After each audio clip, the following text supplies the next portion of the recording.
The BS Report is a free-flowing conversation that occasionally touches on mature subjects. First of all, This is the BS Report with Bill Simmons. it might be cool, I don't know. And if it's not, I don't The care. BS Report with Bill Simmons. Bill Simmons works for ESPN. He's also named the Sports Guy, and he writes a comical sports column. He must be a popular dude. The BS Report. It's got a real dirty sound, like a rusty steak knife cutting through a well-aged steak. Now. Here's Bill Simmons.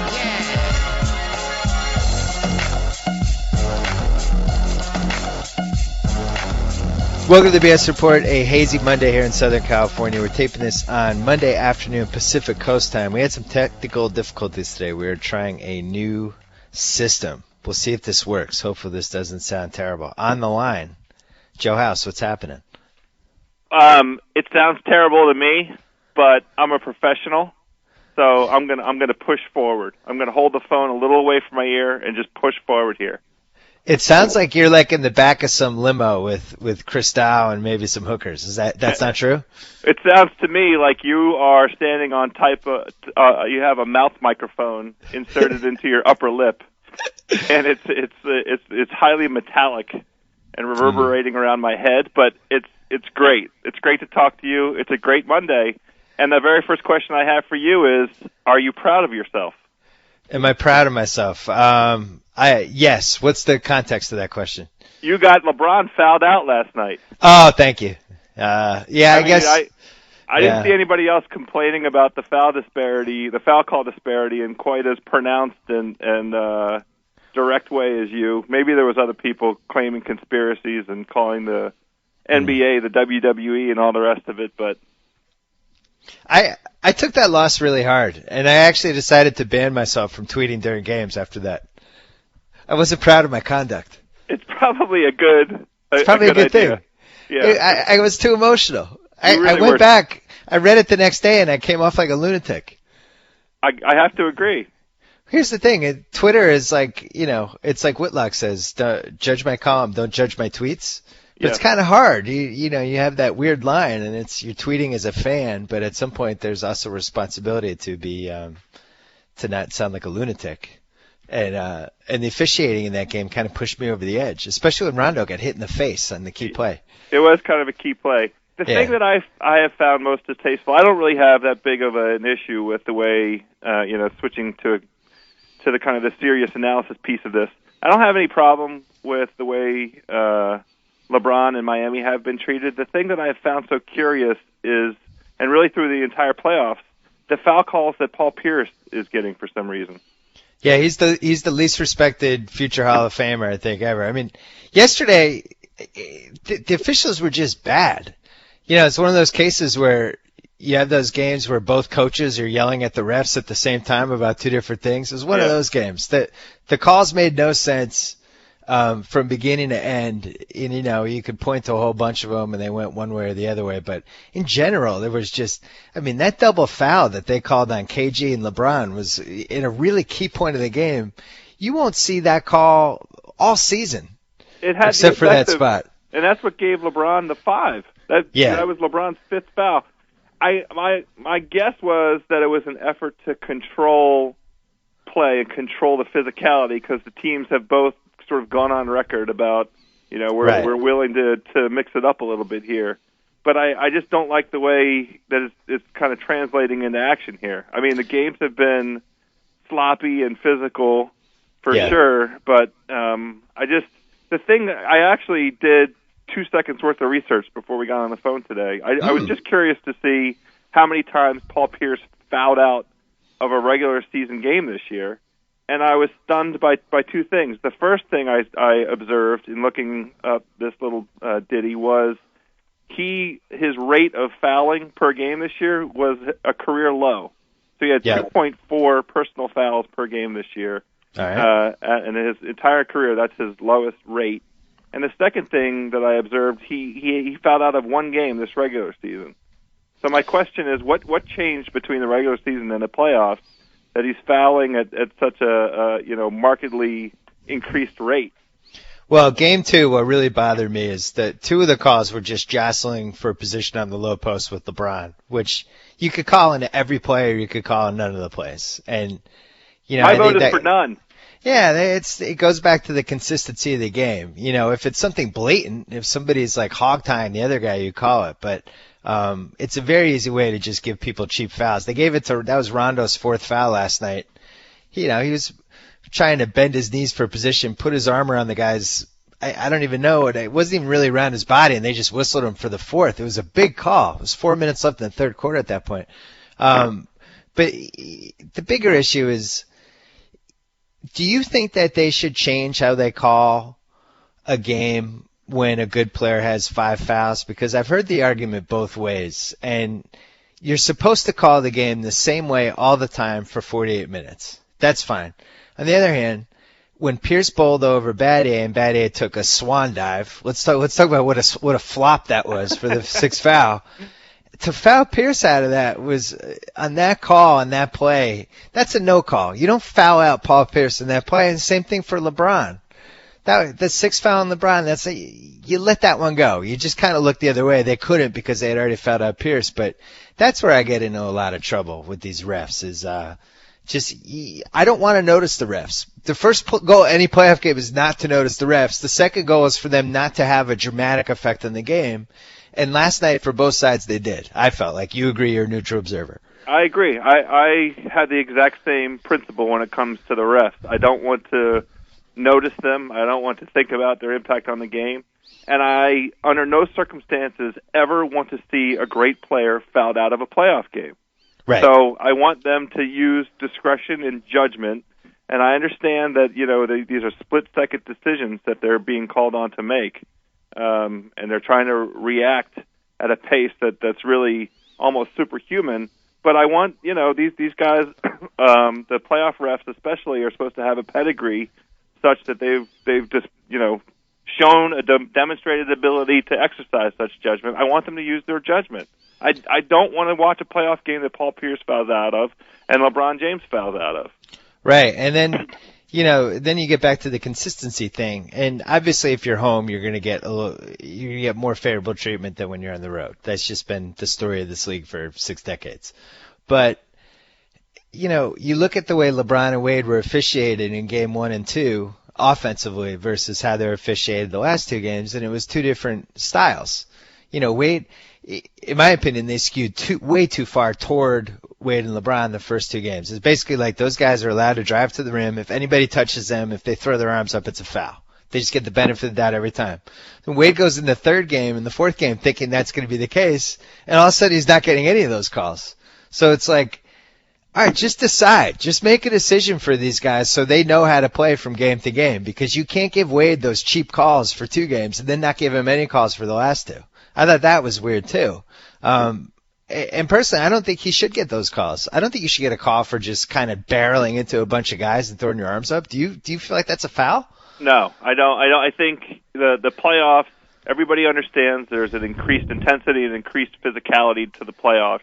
My preference would be a lot more letting things go. I would prefer that no player really get any more than 4 fouls, any meaningful player, unless you're in one of these circumstances where you're doing these hack a player for the purposes of getting that player on the line so you can get the ball back.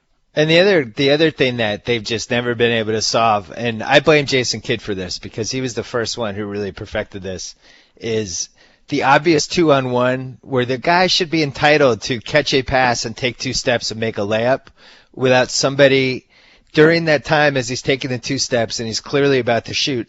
Somebody basically scurries right in front of him and just stops their feet for a split second, and then that becomes a charge. Like, first of all, if you did this in pickup basketball, it'd be a fight. And then second, if you're talking about like eliminating injuries and making things a little more safe for your best players and things like that, you got to discourage this a little bit. Like, well, I think somebody's going to get really hurt on that play. I think the way you discourage it is don't call the foul. Don't call it a charge. Call it a block. Or don't call anything. Just pretend, whatever. Just either say, one of those is fine with me. Either one of those is fine with me. Middle ground. But, and I do think that's why Pierce in this series, it's trouble because, Bad A will get his 1 charge call game. LeBron or Wade will get that one or two plays where they have a fast break layup and you have to either foul them or they score. And it's very easy to just suddenly get to 4 fouls against this team. Well, that's maybe a little bit, it's tough for the guys. I'm sure Doc is doing the best he can to tell them, just give up the layup. The points are better than the foul under these circumstances. Yeah. It's better to give up the points than take the foul. It's crazy to me that we just spent 10 minutes talking about officiating, but this has been a real crisis now for this league since I was at my 10-year college reunion in 2002. I mean, we came off one of the worst 4-year stretches of officiating the league had, and then 2006 was the nadir, and then by 2009 post Donaghy, they made this big fuss about how everything was going to get better, and they were changing the evaluation and all that stuff, and I'm not seeing it. I don't feel like the refs are better. I feel like game to game, it's really tough to watch a well-officiated game. They also lost a couple guys to injury. They need to send Steve Javy to Germany to get him to have his knee looked at. He needs to get on the plane with Kobe. Hey, look, all he needs to do is watch the Celtics and see how good KG looks, and he knows that it will work.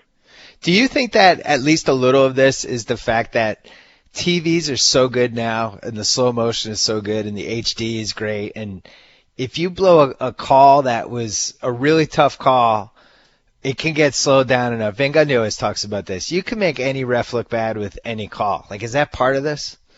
I don't think so. I think it's more of a conceptual approach to the playoffs and a conceptual approach to the teams.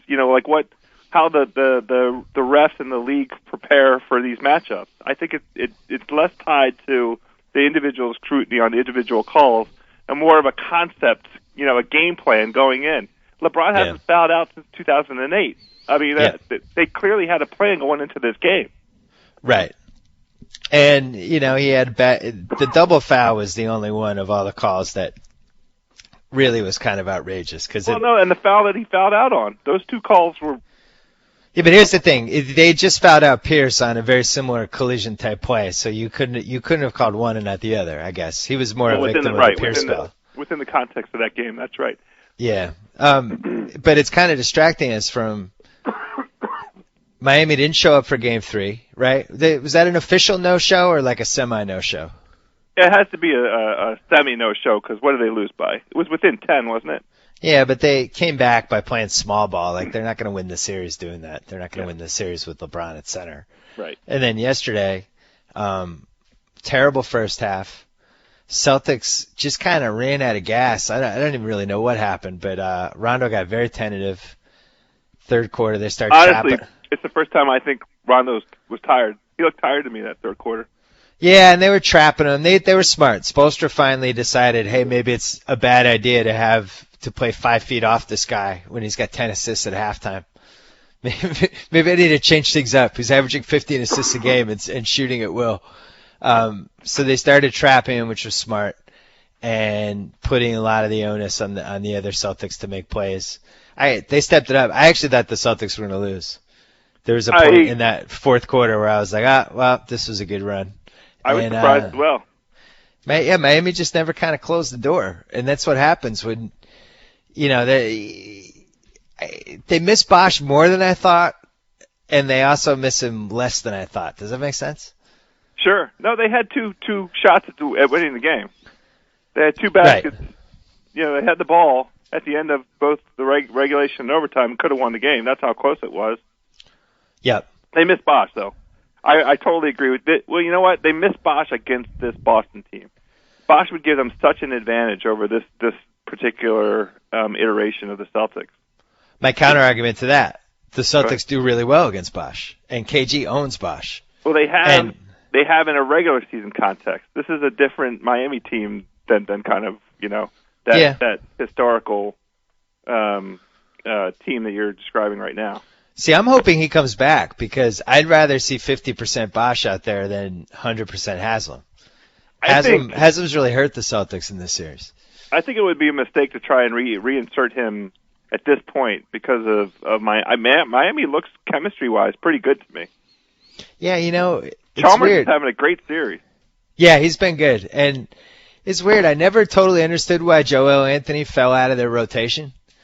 I was very happy that they were trying like Turiaf and some of these other guys at giving these guys run at center and kind of like experimenting almost. Because at the very least, he's a pretty good defensive player. Defensively, they're as good as they're going to get when he's out there. Yeah, he's physically an imposing enough kind of matchup for KG that he makes KG work, and that's a big deal. Yeah, just putting Turiaf out there to start the game against KG, it was asinine. I agree. It immediately gets KG off. Yeah, Turiaf's terrible. He got waived. He's not like a good player. I'm sure this is going to get beeped, but I feel like Turiaf is a fluffer. No, we're not beeping that. That was funny. Listen, you would think Anthony would be out there to stop KG from getting into a rhythm from 10 to 12 feet, which is kind of what worked last night. The big thing for the Celtics last night was that Ray got going. And even though Wade had a chance to win at the end of the game, he got a good look. It wasn't a great look. He got a good look. He had a guy jumping by him. He had to go left to right. The bottom line is he's not a good three-point shooter, and he hasn't shot the ball well from the outside this whole series. I agree. So, honestly, the reason that this series is tied right now is Wade. That's my humble estimation and opinion. Well, he got his knee drained after Game 3 of the Indiana series, and there were rumors that he may have also gotten a cortisone shot, which I haven't read for sure. Okay. Now, KG got a cortisone shot in 2010. I think it was 2010. It was one of the playoff runs. I'm almost positive it was 2010. And Kobe got one during the Phoenix series in 2010 as well. And I think what happens with those cortisone shots is you get the temporary, you're fine for like a week. It's like it kind of knocks you back, but then eventually the effects fade away and it kind of goes, but you kind of go back to where you were. I don't feel like he's healthy. Just watching him, he doesn't seem like the same larger than life, I'm the best athlete on the floor other than LeBron guy. To me, he seems 70% to me. I totally agree with that. What he's doing, and it's a little bit of a testament to what a great player he is. He's very selective with his burst right now.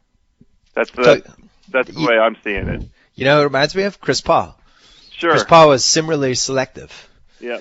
And when you think of the fact that in these last couple games they've been guarding with Ray Allen, a little Rondo. Yeah. He can't take Rondo off the dribble. Well, Rondo's pretty good.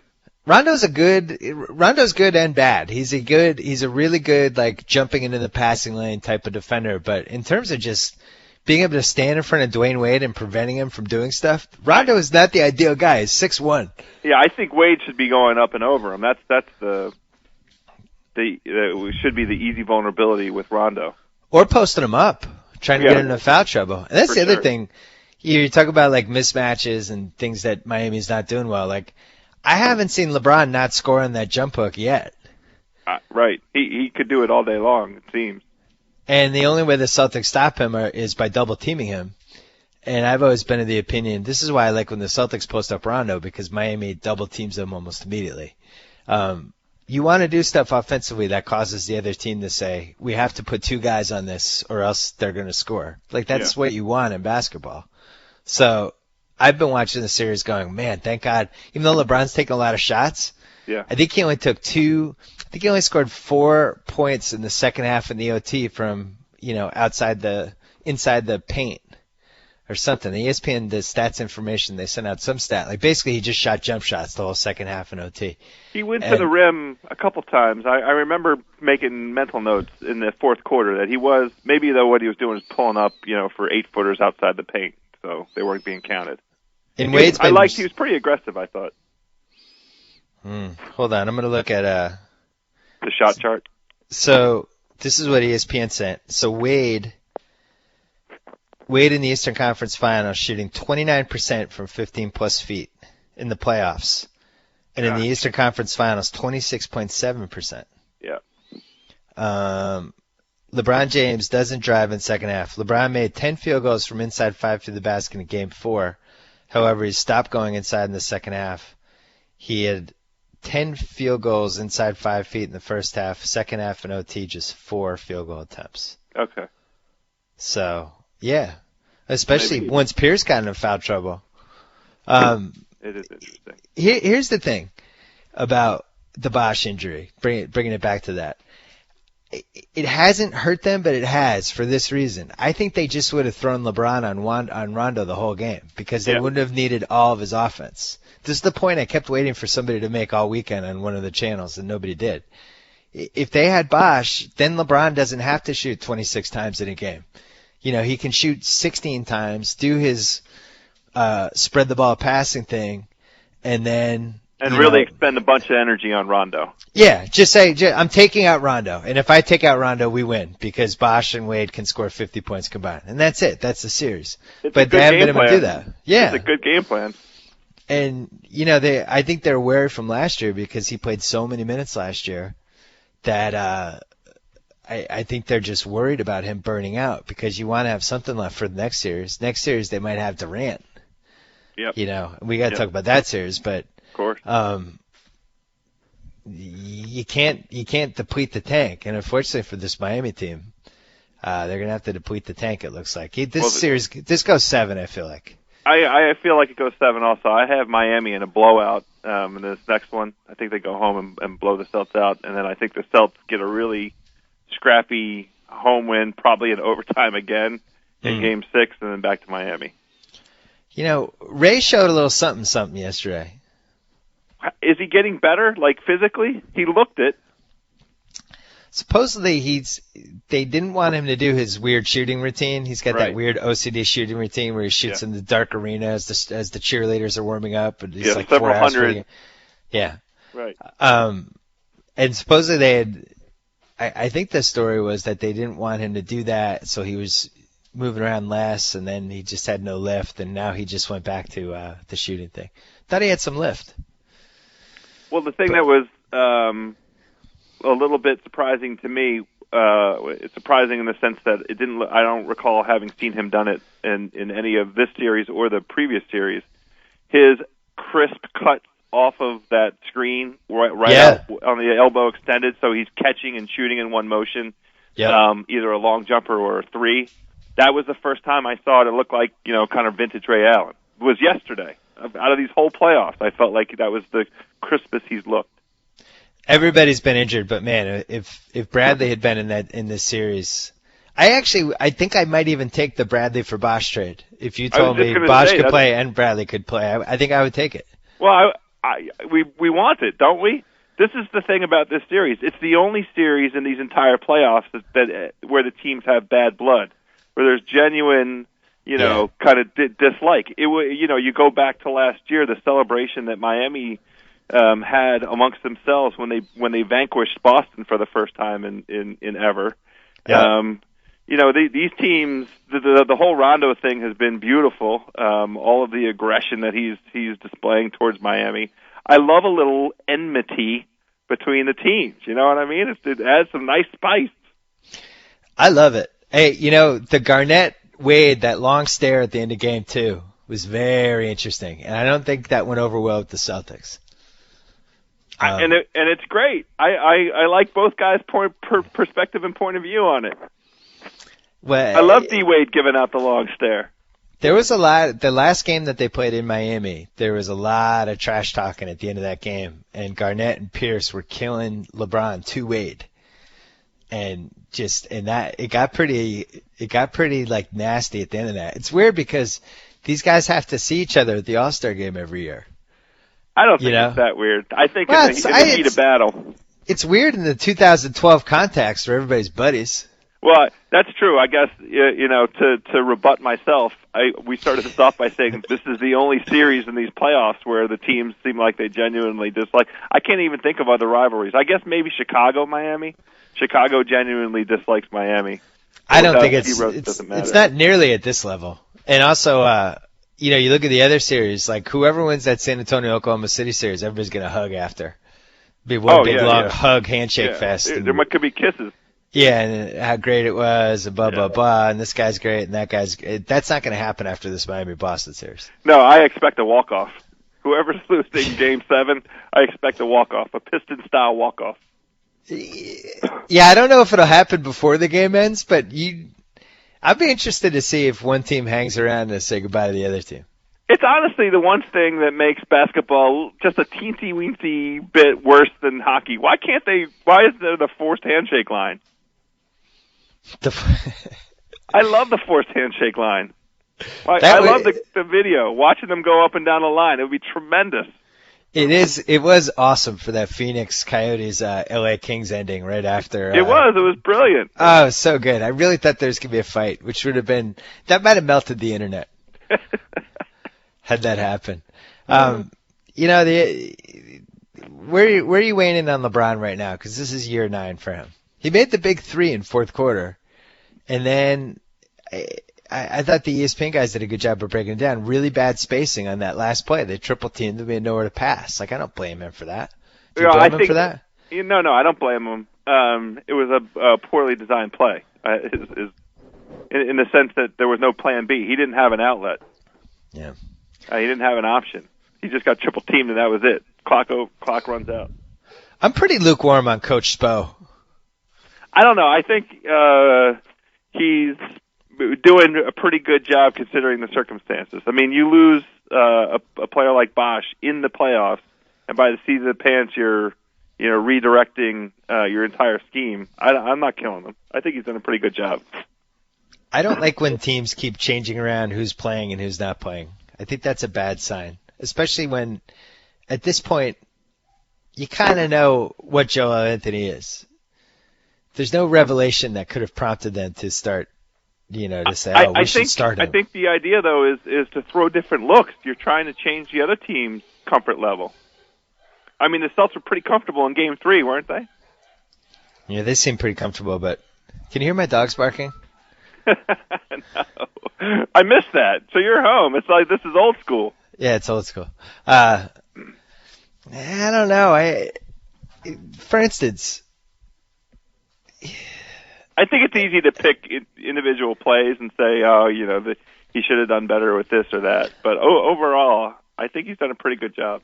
I'm about to rebut myself like you just did, because I'm now advocating changing the lineup when you shouldn't. But I hesitate to say this just because I'm a Celtics fan, and I don't want anybody to kind of point this out, but I'm going to do it anyway for the sake of the listeners. I can't believe James Jones isn't playing more in this series. He kills the Celtics. I'm more scared of James Jones than like everybody on that team except for 2 guys. Yeah, He's always killed the Celtics. Always. What happened to James Jones? He hasn't played hardly. I feel like he barely played this whole season. The only team he plays well against is the Celtics. He hasn't played well for like 5 seasons.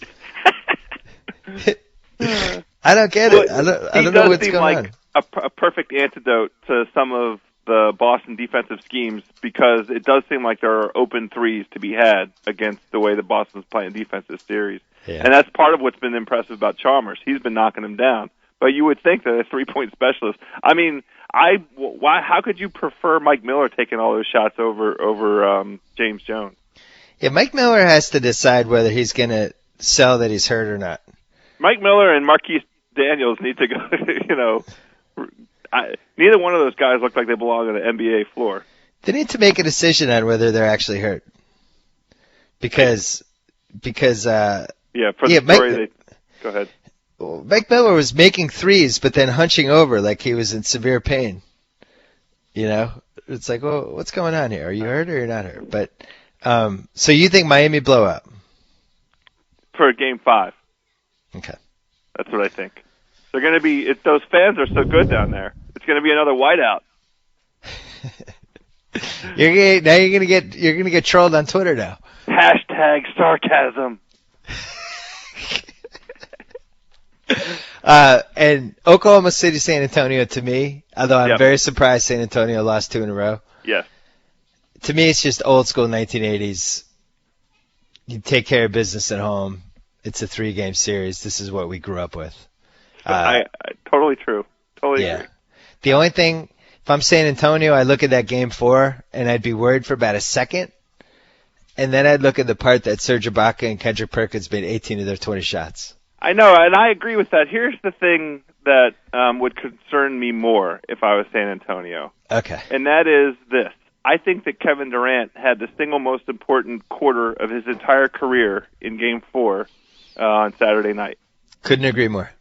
And I think that the confidence that comes from a quarter like that can carry over in a way that can alter the trajectory of the series. He might be a guy now that scores 30 to 40 points a game, but more importantly, scores 16 points in each of the remaining quarters of this series. And if that happens, I think that's the ingredient. That's the missing ingredient to me for OKC that has been the vulnerability, the thing that why I've thought they couldn't get over the hump. He just showed me they might be able to get over the hump. Well, and you left out the biggest thing that happened in that quarter, which was the natural hierarchy of the team finally fell into place. That was one of Westbrook's best games, just by not shooting, by kind of knowing his role and understanding what was actually happening. I think a year ago, Durant makes 3 or 4 in a row, and then Westbrook comes down and shoots a 3 with 18 seconds left in the shot clock. He didn't do that game, which I thought was really important. That's still an open question, right? That remains to be seen whether or not that's a lesson learned, whether that was a teachable moment. Well, here's what Scotty Brooks has to say to him. You know, this isn't a case of this becoming Kevin's team. He's got to do that whole thing. We still need you and Kevin. But in this series, they don't have anyone who could guard Kevin. Was that your Scotty Brooks voice? Nah, it really wasn't. I mean, was that the porn Scotty Brooks voice? It was porn Scotty Brooks. It was Cowboy Up Scotty Brooks. It was Cocktails and Dreams Scotty Brooks. Well, I will tell you, another little bit of research I did before getting on the phone with you today, I watched all 18 points of Kevin Durant in the fourth quarter because I wanted to remind myself of what I thought I saw. I loved the way he got his points. Oh, they're all hard shots. Hard shots. Yeah. He's initiating contact. One of them was the dunk he got a 3-point play on because he had set up San Antonio by coming off the screen a couple of times, and he flipped it and went right to the rim. I mean, it was just a really great 18 points. And you know what else I liked about it? I hate to sound like an old fart. It was nice to watch somebody score all those points without doing that, over-the-top scowling, stare down the crowd. He did it. He did a touch of it, but I thought he handled it the right way. Oh, yeah. No, for sure. It was just nice to see somebody do their thing and not have to also do the whole look at me spectacle, which seems to accompany every NBA game now. I hate to engage in this blasphemy, but honestly, it was a little MJ-ish in that respect. A little MJ-ish. It was a little out of the Larry Legend playbook once upon a time. Sure. I don't remember Larry Legend looking at the crowd and scowling. No. Or grimacing. Right. Doing that whole thing. But, the fact that Westbrook was very happy to not be involved in those last 5 minutes, I thought was key because it was a 2-point game. The other thing we're seeing is the Tim Duncan resurgence might have been. But the dogs agree. Yeah, the dogs agree. How do the dogs feel about the Tim Duncan resurgence? What are the rules about hurting animals? Just remind me again. Can I kick Rufus as hard as I can, or is that illegal? I don't think it's a good idea. Yeah, it's probably illegal. Even ugly Olivia, don't kick her. Well, I can't promise anything on there. Durant. It seems like, put this way, in '91, Jordan had those moments. As it was, the overtime game in Los Angeles, and he just had a couple of those big pivotal, career-changing moments over the course of that series. And you would think, like, if that was to happen to Durant and they won the title this year, we will look back at I forget what Laker game. Oh, he had the 3, game 4. There was one, right, to win that game. Yeah. Then this last game against San Antonio when they were really guarding him well. Yeah, KD has had 2 or 3 either game-tying or game-winning moments this playoff. Yeah. I remembered what I was going to say. Before the dogs interrupt me. Duncan, the resurgence. They're going to need a good Tim Duncan game. And I think this story of the Spurs still stands when they won their 4 titles because he was the best guy on the team. And all due respect to Tony Parker, great player, definitely an MVP candidate this year, but there's just a difference between what Durant did in that game 4 and what Tony Parker's capable of, That's a fact. There's no two ways about it. You can't argue it. Also, Jacoby and I were talking about this yesterday about what took so long to put Cephalosha on Parker. Yeah, what was weird was Cephalosha seemed like he was in the doghouse for some reason. This was another curious thing matchup-wise. Yeah, they played Fisher 26 minutes in Game 2. What are you doing? That was the game that we watched where you were doing the running diary, and I was watching, sending you email. Yeah. I couldn't believe that lineup. I mean, Perkins was out there for like triple the amount of time he needed to be out there. Yeah. They refused to go small. Where was Cephalosha? It was so weird. And plus, like, the Cephalosha-Parker thing, you know, I think I might be wrong, and somebody could throw this in my face, but I'm pretty sure they've known each other for a long time. And they have that French thing, and the way Parker attacks him or doesn't attack him makes me think it's one of those situations where you've been playing with each other long enough where you know all the other guy's moves. Yeah. And Parker's kind of like, oh, crap, this guy knows all my moves. This sucks. There is something to it. There's some kind of mental edge that Cephalosha brings to that Parker thing.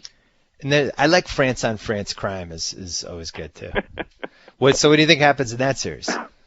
I think San Antonio wins by a slim margin tonight. I think OKC goes home and wins in Oklahoma, and I don't know what's going to happen in that Game 7. Honestly, I want to see what happens between KD and Westbrook. It's kind of, and Harden. Honestly, Harden has had a quiet and a little bit of up and down kind of series. He had an amazing game in Game 2. Yeah. And I don't remember thinking much of his contribution in Game 4. Wasn't good. If I'm a San Antonio fan, the same thing I was worried about even when they won 20 in a row, but I was like, we can. I think I even made a mention it in a column. When Danny Green, Gary Neal, Matt Bonner, all those guys were playing great all season. Steven Jackson, great supporting cast. Yep. Oklahoma City has now announced to everybody that those will be the guys that will be beating them if they go home this summer. And, you know, how many big shots did Danny Green miss over the last 3 games? That's the point. So every shot was wide open, too. It wasn't like he didn't take a single shot where he wasn't wide open shooting it. It's one of these classic deals where home court may ultimately be the deciding factor because that cast, the supporting cast, is so much more comfortable at home. It's so evident how buoyed they are by being at home and finding their spots at home, and all of them seem to feed off of each other and get each other off. I mean, Danny Green had an awesome Game 1 and has honestly he had a decent Game 2. He shot too many times. Yeah, it has been terrible since. Yeah. It's one thing to do it against the Clippers, but as the stakes keep going up, and we see it every year. We saw it last year with Dallas. We saw it with the 2008 Celtics. We saw it with the 2009 Lakers. Fisher hit the biggest shot of that whole series. Like, at some point, you're going to need the guys who aren't the big 3 or the big 4 or whatever you're calling yourself. Yeah. And those guys have to make some shots. And, it's going to be – go ahead. Well, I was just saying, that's it. It's a fact of the playoffs. And if those guys aren't going to make shots for San Antonio, they're going home. It's like, which one is going to be the prevailing story? Is it going to be KD's emergence? Is it going to be the San Antonio supporting cast finding its rhythm again? Which one is going to be the one?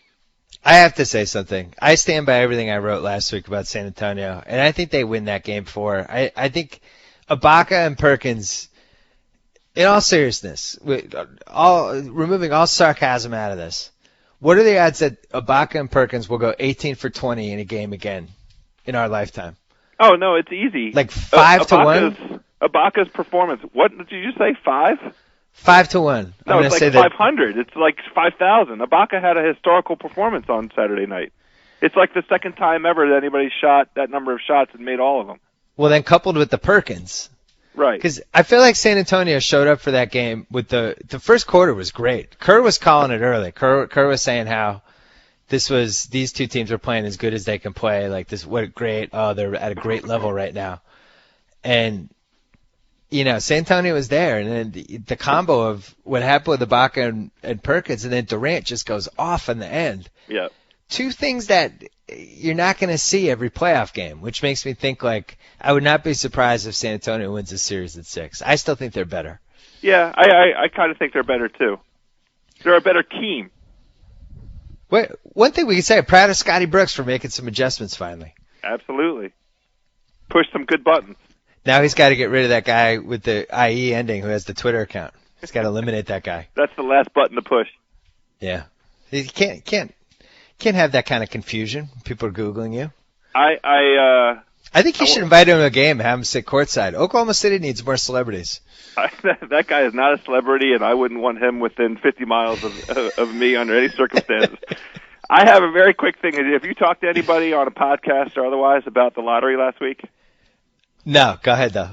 Well, I know. I just have a quick observation, and that is it's a shame that the league, ham-handed, heavy-fisted its way, the way it did with New Orleans this year, because it calls into question. My issue isn't so much with the fact that they got the winning ping pong ball. They had, Yep. It was a possibility out of the way the balls worked out and the percentages and everything. Right. But the only reason they were in that position is from the two-step of rejecting the trade, the league rejecting the trade, plus the team, suffering a rash of injuries to all of its great players that you sort of wonder how hurt were they, or were they really hurt for the period of time that they were out, and what was going on with the Cayman thing. But they did rally at the very end of the season. They started playing better. Remember? A lot of teams did. Yeah, Washington Wizards did. Yeah, once it was pretty clear, sort of, what slot you were going to land in. Look, nobody thinks that the league committed like major billion-dollar fraud and awarded the problem is they put themselves in the position for people to make those jokes. That's right. They can't get sensitive about, oh, I can't believe you made those jokes. It's like, look, you own your own team. You had like over a year to sell this team and make sure that you weren't in the position of the one team that the NBA owns in the lottery winning that lottery. You had over a year to avoid that, just like you had over a year to avoid being in the situation you were in with Chris Paul. And that was the biggest issue with that trade. That's right. That's the credibility problem they can't overcome with me is stepping in on that trade on a competitive balance basis and watching trades like the Gerald Wallace trade, which will have the effect of setting New Jersey back a half a decade. Yep. And it's just a fact. And claiming that, we had to do this for competitive balance and basketball reasons. And watching bad trade after bad trade. The Pau Gasol for Kwame Brown trade, Memphis can talk about, getting lucky with Mark Gasol, but it changed the landscape of the league. The Lakers were in the finals 3 years because of that. Yeah, the Wallace trade, I said it at the time, I'm saying it again, like, you have a better chance of getting Dwight Howard if you keep that pick, and you can use now a top 6 pick to try to trade for Dwight Howard. Like, now they could trade Brook Lopez and that pick and whatever else for Dwight Howard probably. It's realistic. You're not going to trade Brook Lopez by himself for Dwight Howard. So they're going to lose Darren Williams. Do you realize that they've lost, I think, the number 2, number 3, and number 6 overall picks? And if Darren Williams leaves, nothing to show for them? I didn't know that it was, quite that dire. The Utah trade, the Darren Williams trade, was the number 2 pick, Derek Favors. Then the next pick became the number 3 pick, Enes Kanter. And now this latest pick is the number 6 pick. And FYI, they might get somebody good with that pick. Sure. Portland. Because there's 5 players I really like in this draft, and then Andre Drummond's kind of lurking. Yeah, wild card. I've been meaning to tell you this for like a week. Nothing would make me happier from a comedy standpoint than your Washington Wizards taking Andre Drummond. I think that'd be one of the funniest things that ever happened. I can't think of a rational explanation for it. We did a little bit of back and forthing. He's a less athletic, equally basketball IQ deprived version of JaVale McGee. Why would you take on another project? We just had a project. That's why it would be so funny. It's not funny. I don't want it. Funny. No, it's not funny. It will hurt my head. I honestly, it will put me on the brink of renouncing the Washington professional basketball team the way I renounced the Baltimore Orioles in 1997. I've never looked back. I haven't paid one penny to see the Baltimore Orioles since 1997 because that was the year that Peter Angelos drove out Davey Johnson, who all he did in the 2 years he was there was take the team, the Orioles to the brink of the World Series. Yeah. If only you'd shown that kind of resilience with some of your ex-girlfriends. Here's what I think happens. I think you flip picks with Charlotte, and they end up taking Drummond at number 3 because it'd be embarrassing to take him 2. And you get Michael Kidd-Gilchrist because that's a guy who makes no sense if I'm the Charlotte Bobcats. Well, the thing that I wonder about is what's the price for that swap? I don't want to pay anything for that. Yeah, you probably give him a future number 1. And you probably give him Jordan Crawford. I mean, the future number 1 is kind of pricey. Jordan Crawford would be fine because of... Of course it would be fine because the upgrade that MKG represents. Jordan Crawford's still pretty inexpensive, by the way, and had a great... If you look at his split the last 20 games, I mean, I can talk to Charlotte about this. I'll call Rich Joe. Maybe you give them Rashard Lewis's expiring contract. By the way, nice that he's finally an expiring contract. It took a while. Yeah, I'm excited that we're there now with Rashard Lewis's expiring contract. Maybe the best one ever. And I'd put it against Theo Ratliff's expiring contract and some of the other ones. Maybe you give the Rashard Lewis contract to Charlotte and take back Tyrus Thomas and maybe one more kind, Deshauna Diops. There was a bunch of talk earlier this season about a straight up trade of Andre Bloch for Tyrus Thomas, but unfortunately, this is before Tyrus Thomas punched Paul West. I mean, what's coach's name? Paul Silas. I almost called him Westfall. Disgraceful. Silas. They had a sponsor for that trade. It was Paul's Rat Poison. Didn't happen. It's first ever sponsored trade. Jacoby's in the producer's booth laughing right now. He loves bad jokes.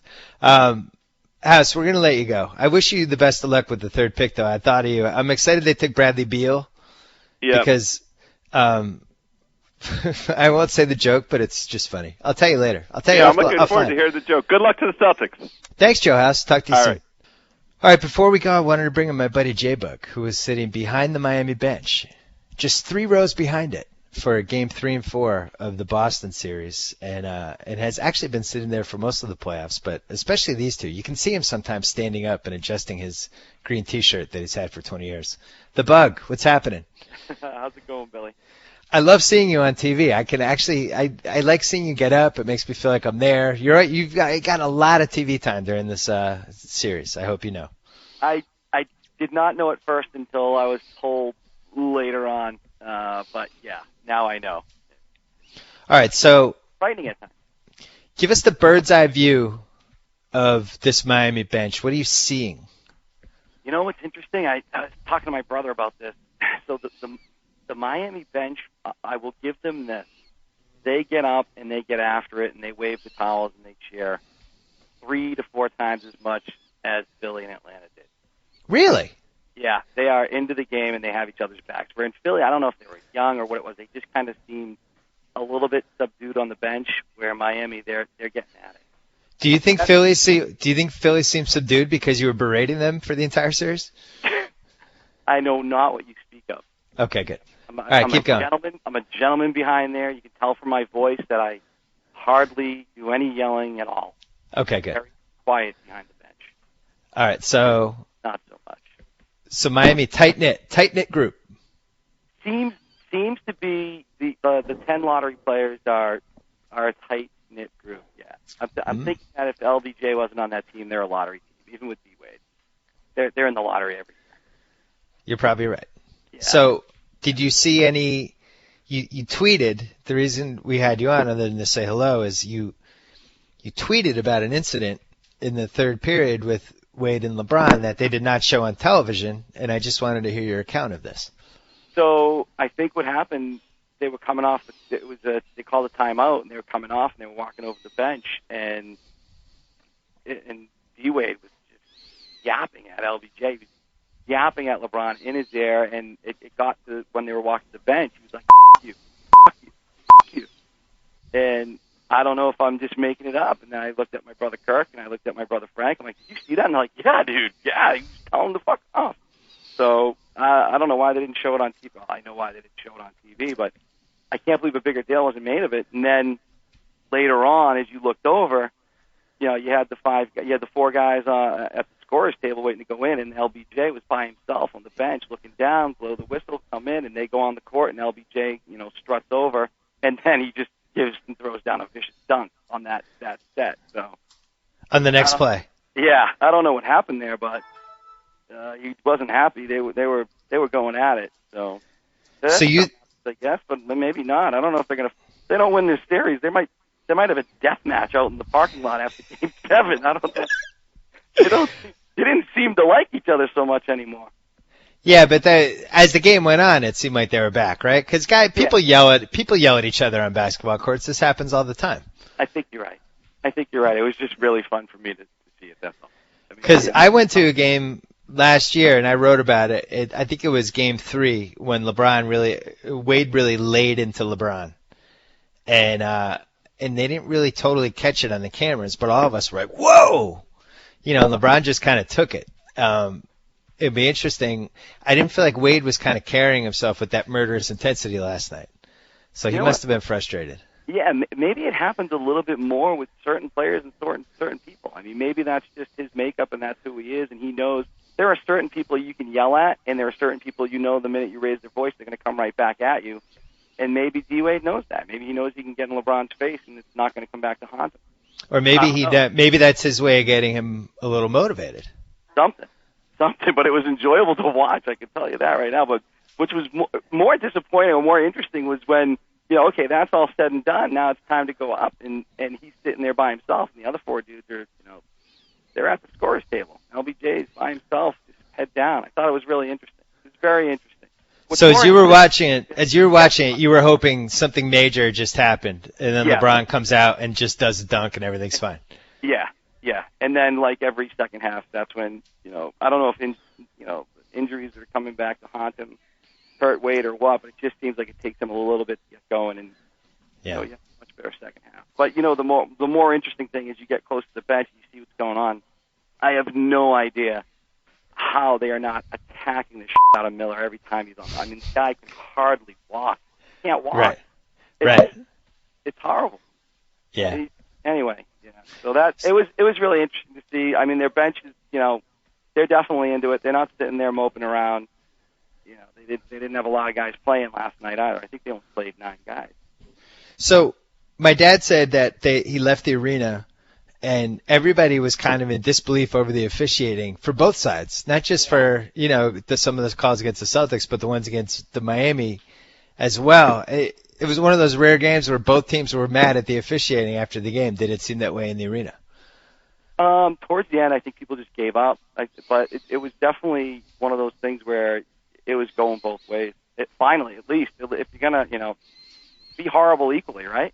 Yeah. Where, finally there was, LBJ was getting the calls. And that last call, I mean, he was kind of baited into it a little bit, I guess. And I couldn't see it as well, but Pierce's, that was a foul. I'm pretty sure that was a foul. And, all right, fuck. That happened. This was a little bit better, but, I mean,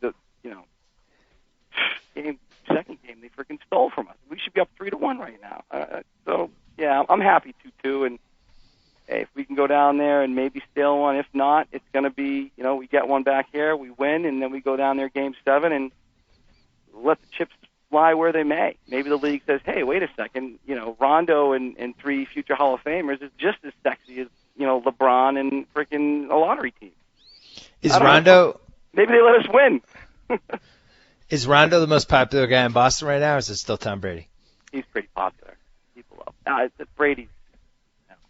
He's a god, right? So. Yeah, I just want to make sure. I would say Brady's always going to be number 1. Rondo might be inching toward that number 2 spot, though. You know what? It's tough with basketball, too. It's like people start to really, and also with hockey as well. When the playoffs roll around, people get hyper-focused on it. Yeah. And I think that's, in football, there are 16 very, very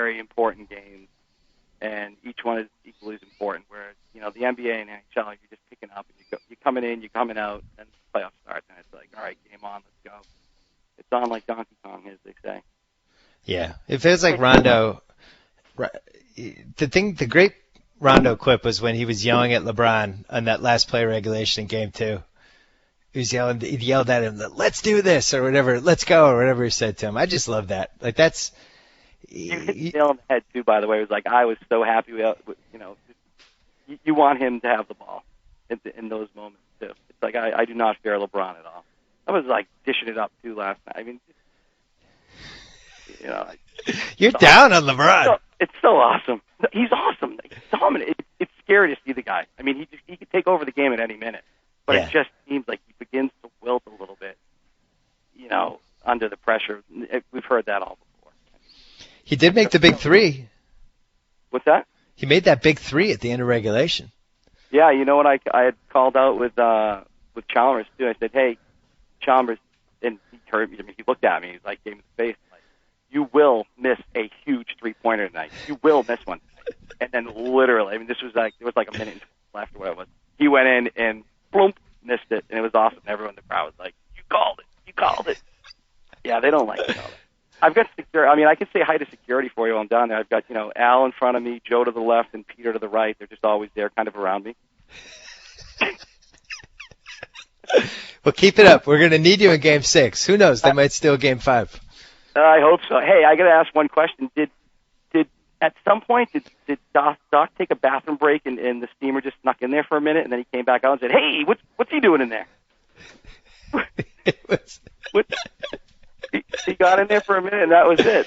We had, and Petrus. It's like, I'll let you go. I know you got to go, but if just one other thing, like Petrus, the guy he had to play over 20 minutes.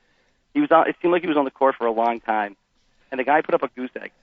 He didn't score, and yet those 2 offensive rebounds, like he forgot everything. It's like he played awesome tonight. He was great. He was a monster. It's like he was out 25 minutes or however long he didn't score a basket. We played with 7 guys. His 3-point shooting has gotten to the point that as he's shooting it, I'm looking under the basket to see where the rebounders are, to see what kind of rebounding options we have. Just assuming it's going to ricochet left or ricochet past the rim. It's been pretty tough.